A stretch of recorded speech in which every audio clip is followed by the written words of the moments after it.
দিবই না।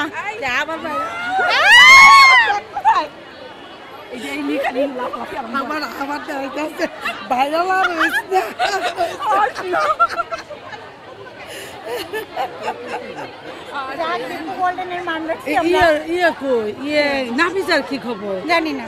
নাফিসার খবর এই যে আপনারা এমনভাবে ভাইরাল করেন জিনিসটাকে, এই জন্য এইবার আর কিছু বলতে চাই না। কথাকে আর কি প্রেজেন্টেশনটা এমন ভাবে দেন, এই জন্য আমরা এখন আর ইন্টারভিউ দিতে আমরা এক্সাইটেডলি বলতেই পারি দু একটা কথা।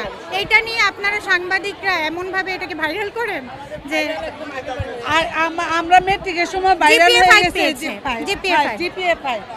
জিপিএ 5 পেয়েছে, আমরা অনেক খুশি, আমাদের মেয়েরা অনেক ভালো করেছে। International Standard University, new dimensions in education. আসো না, আসো আসো, এই যে যাই বলো বলো বলো বলো।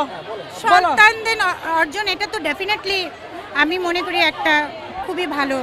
আর ভিকারুননিসা আপনার শিক্ষা প্রতিষ্ঠান কিন্তু অনেক বেশি এফেক্ট করে। আমি মনে করি ভিকারুননিসা বাচ্চাদের জন্য একটা ভালো প্রতিষ্ঠান, এখান থেকে ওরা ভালো কিছু শিখেছে এবং এই জন্য ওরা ভালো আউটপুট দিয়ে এই মানে এই বছরে যেভাবে আপনার কোয়েশ্চেন এসছে সেই অনুপাতে ওরা অনেক ভালো করেছে, অনেক ভালো করেছে। GPA 5 all subject. খুবই ভালো লাগছে। মাকে আমি সম্পূর্ণ ক্রেডিটটুকু দিতে চাই, কারণ আমার এখন পর্যন্ত যতটুকু সফলতা সব মায়ের জন্যই সম্ভব হয়েছে। এটা মনে হয় গতানুগতিক বাচ্চারা বলেই যে হ্যাঁ মায়ের ভূমিকা বেশি, কেননা মা তো সবসময় নিয়ে যাওয়া আসা করে আর বাবা তো অ্যাবসেন্ট থাকে, এই জন্য ওরা মাকেই বেশি সাপোর্ট করে।